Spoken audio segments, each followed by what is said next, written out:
Ay gözümün nuru, güzel kızım, ay benim arzum dileğim. Sen mənə Rəbbimdən hədiyəsən, gül üzlü beyaz meleğim. Mənim çin olmuş arzularımsan, mənim ömrümə ilk baharımsan kızım. Sen atanın yüreği, göz bebeği, yerde olan cenneti sen.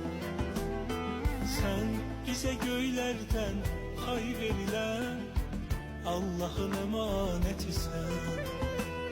Sen atanın yüreği, göz bebeği, yerde olan cenneti sen.